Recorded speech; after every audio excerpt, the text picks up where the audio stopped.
May na nakalagay sa mga 60. Wala, hindi na masyado. Sabi ko nga kay Ate Gima mo, magkakaya sa tipang repair nila. Ano yan? Kaya Kung pang-calcal mo dito, yung 60, mababa ba ang bigay mo yan? Kaya yan sa 250, kahit puti. Kasi yung sako, isang sako lang eh. Sa dito magiging tatlo eh. 25 kilos. Papamutin namin. Ito sampo-sampo. Ayan, ano. Itong 50, hindi na sa 60 kilos. Kasi sa sako. Silang dito 45, tatlo. 50 kilos lang man yung dalawa.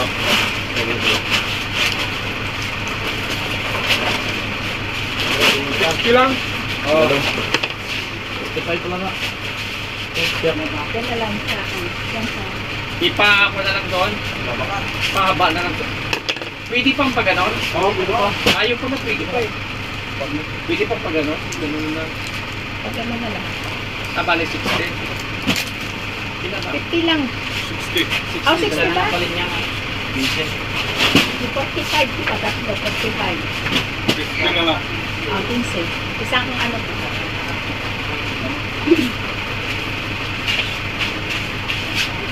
Ito na lang pala sa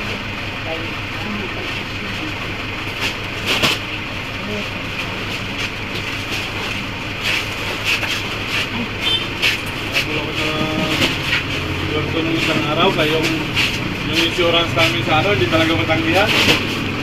Sa pilota. Ay. Ay, kailangan. Hindi talaga hindi mapasok. Okay din yun kasi Maybe ah. maybe agad ang bawas. 2 taon ko, hindi ko malagamit. Yeah. Obligado sa financing eh. Sila nulino. Tinulog din yan. Yung talaga yung ano lang.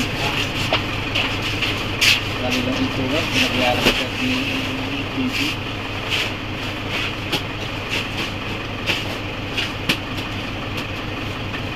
Nakatanak din siya ng kusina ilang mo. Hindi na raw kaya eh.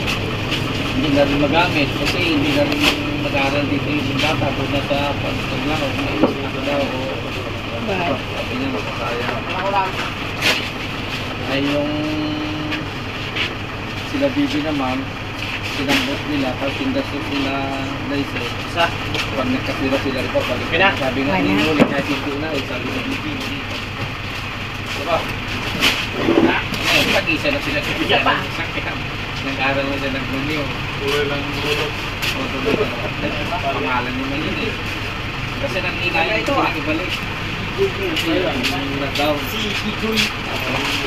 Malaking motor kaya.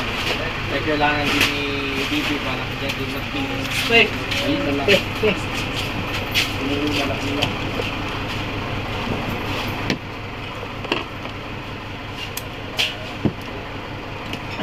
dati man yan marunong si Bibi. Kaya lang matagal siya nahinto mag-drive. Ha? Marunong din yan si Bibi noon. Matagal siyang nahinto na mag-drive. Hindi ka araw-araw mag-drive, di ba? Araw-araw, nasa sanay na. Sana yun.